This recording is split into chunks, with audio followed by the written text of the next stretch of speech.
e normalizar a depressão. Então, vocês sabem há muitos anos que eu sou diagnosticado com depressão, há 11 anos que eu lido com essa doença. É uma doença que ela tem vários níveis, vários graus diferentes, vários tipos diferentes. Muita gente pode ser mal diagnosticada com depressão, pode estar em algum período de melancolia, por exemplo, e acaba recebendo diagnóstico. A própria comunidade científica e médica ainda estuda e faz pesquisa muito sobre essa doença, né? Que é o mal do século e tudo indica que vai se tornar o maior mal da humanidade em pouco tempo. Já é um dos maiores. E uma das maiores causas de morte no mundo, né? Então eu lido com essa doença há muito tempo e eu trato ela da maneira certa, né? Eu tenho minhas medicações e tenho um acompanhamento médico de terapia. Que é realmente a forma da gente enfrentar, né? Outras pessoas vão por outros caminhos, tem pessoas que vão pelo caminho da fé, que pode ser muito importante também, tá? Tem muita gente que consegue, através da fé, atingir equilíbrios emocionais que são fundamentais. Muitas pessoas utilizam a família também, eu também utilizo muito minha família, meus amigos, né? A Bruna, tudo isso faz parte dos meus pilares emocionais. Só que como uma pessoa que sofre de depressão, por mais que eu estivesse bem controlado já há bastante tempo sem ter uma crise, a gente sempre tá aberto a ter aquela palavra que popularizou-se tanto e que acabou virando meme, né? Que é o gatilho. O gatilho virou meme e eu entendo, porque realmente é meme mesmo, a palavra ficou engraçada, mas antes dela se tornar engraçada, ela sempre foi uma palavra muito séria pra gente. Pra todas as pessoas que possuem doenças mentais, né? E existe um pouco de contrassenso nessa questão de definição de doença mental. Algumas pessoas dizem que ela não é uma doença mental, outros cientistas e pesquisadores e médicos dizem que sim, ela é uma doença mental, então fica meio que um embate aí, mas tudo bem. Eu considero que tá? Eu realmente considero que a depressão é uma doença crônica mental. Eu acredito que o fato de eu ter que tomar remédio todos os dias há 11 anos é uma prova disso. Se eu não tomo, eu fico muito mal. Então, para vocês terem uma ideia, por exemplo, na virada do ano retrasado para o ano passado, eu decidi tentar tirar o remédio. Achei que talvez depois de tantos anos eu pudesse estar talvez curado. E fiz a remoção progressiva da medicação, né? Como é feita para fazer mesmo, fiz a remoção progressiva e não deu certo. Eu fiquei mais ou menos um mês bem e depois comecei a me afundar muito. E aí voltei para medicação. Então, beleza. O que aconteceu essa semana foi que eu vi uma série de posts que eu considerei muito agressivos, muito violentos, que não vieram das pessoas que depois foram me criticar, tá? Eram posts contra o Enzo Celulari, né? O rapaz que eu não conheço, não é meu amigo, é um cara que eu sigo, porque faz posts importantes, tá do nosso lado nessa batalha contra esse desgoverno. É um cara que luta pela causa vegana, que eu considero muito importante também. Então, é um cara que eu sigo e sempre tratei assim, é um cara que tá do nosso lado. Ele fez um post extremamente infeliz, um post, uma pergunta que a gente pode chamar de burrinha, né? Porque eu mesmo não quero soar agressivo, porque saiu a pesquisa de que diminuiu enormemente o consumo de carne no Brasil.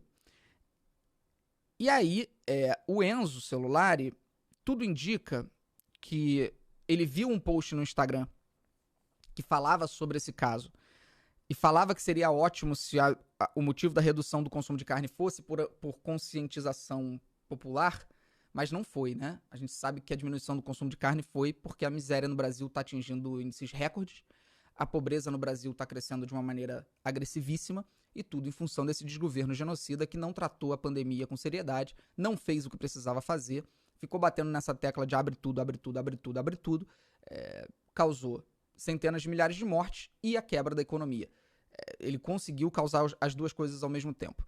Então, o Enzo Celulari vai lá e posta uma pergunta onde ele fala, diminuiu o consumo de carne. Será que foi por conscientização ou foi porque tá muito caro a carne, né? E, cara, eu entendo uma pessoa que tá passando pela dificuldade do que tá acontecendo nesse momento ficar incomodada com essa pergunta. É óbvio, óbvio.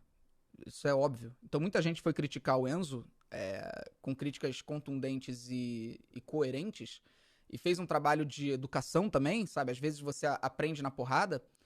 Só que, e esse é importante, o só que, muita gente optou por um outro caminho, que é o caminho do ódio. É o caminho do eu não preciso ensinar esse playboy branco de bosta absolutamente nada, eu vou xingá-lo e eu vou tentar destruir a sua reputação online, vou tentar acabar com o dia, com a semana, com o mês dele, não importa o que isso vai causar de consequência emocional na vida dele, eu vou atacar com todas as armas que eu tiver. Então era sobre essas pessoas que eu estava falando quando eu escrevi meu post, falando que esse tipo de ódio, esse tipo de hate, eu deixo muito claro que eu tô falando só sobre hate, que isso não leva a lugar nenhum, que isso é terrível, inclusive pra nossa imagem. Pra gente que tá aqui tentando lutar pra cooptar pessoas. A gente tá o tempo inteiro aqui tentando trazer pessoas pro nosso lado. Né? Pô, vamos combater esse desgoverno, vamos enfrentar essa loucura toda que a gente tá vivendo, tentando cativar pessoas pra vir pro nosso lado. Essa agressividade e esse ódio contra alguém que comete um erro, como essa pergunta do Enzo, que muita gente achou, inclusive, que foi deboche dele, não foi deboche dele, não foi irônico, não foi deboche. Esse tipo de conduta acaba prejudicando o nosso próprio lado, né? A gente tá no meio de uma batalha, cara, a gente precisa ter estratégia. Enfim, por eu ter postado isso, algumas pessoas viraram esse mesmo ódio que estavam direcionando contra o Enzo, voltaram os canhões todos contra mim. E beleza, cara, beleza, eu tô acostumado a lidar com ódio online, não tenho nenhum problema com isso. Tá? Eu tô acostumado, já lidei com tudo que vocês podem imaginar.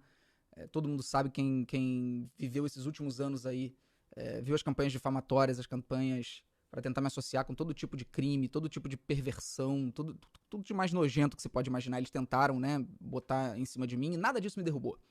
Nada disso me derrubou.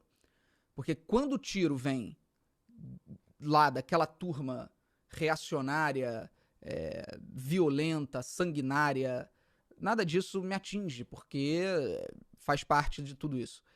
Só que esse problema dessa vez é que aí começou a vir o tiro da galera que tá, ou pelo menos que eu acho que está, do lado onde eu estou, né? E criou-se aí, de repente eu vi que tinha virado uma questão racial a coisa. E ali me derrubou completamente. Completamente. Para algumas pessoas eu só teria defendido o Enzo porque é meu amigo rico branco. Nunca vi o Enzo na minha vida.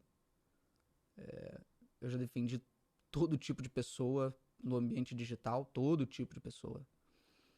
E por tipo eu tô dizendo qualquer ser humano. Então eu já saí em defesa de muita gente. E aí entrou num campo minado onde é muito difícil você dar qualquer passo. Você falar qualquer coisa. Quando se trata de uma questão racial.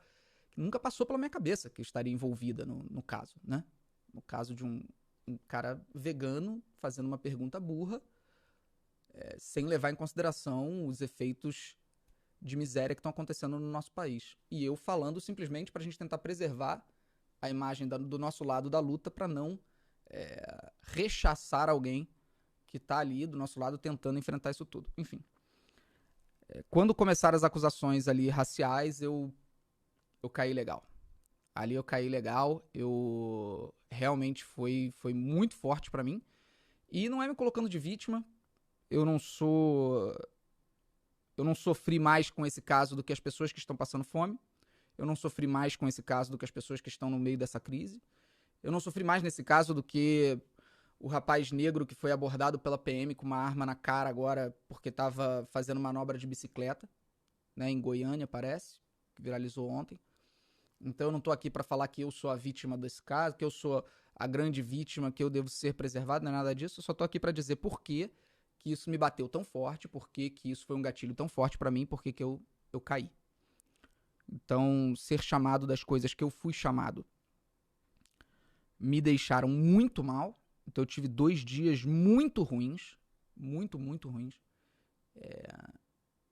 E no meio daquela live, quando eu estava na última live, eu acabei tendo uma crise braba e fechei a live pra não me expor. Então isso foi o que aconteceu, gente. É natural que essas coisas aconteçam, tá? Não foi a primeira, nem vai ser a última vez. Eu não considero que de tudo que aconteceu, nesse caso específico, eu deva algum tipo de pedido de desculpas, embora eu sempre peça desculpas. Né? Tô sempre aqui pedindo desculpas, revendo minhas posições, analisando os contextos dos meus erros e tentando aprender e evoluir com eles. Talvez eu tenha cometido alguns excessos. De repente, quando eu vi um post, por exemplo, de uma pessoa falando que não importava quantos livros eu lesse e quanto eu estudasse, eu seria para sempre um homem branco, rico, medíocre. Aquilo foi muito pesado para mim. Eu acabei printando e postando, sem tecer nenhum comentário. Eu não escrevi nada sobre isso, eu só postei e para essa pessoa, eu do fundo do meu coração, eu peço desculpas por ter postado. Eu não sei de onde vem a sua dor, eu não sei de onde vem a sua reação. Eu nunca vou ser capaz de compreender o que te levou a escrever isso sobre mim. Então não cabe a mim julgar. Eu sou, como todo mundo sabe, eu vou dar uma fiocada aqui, né?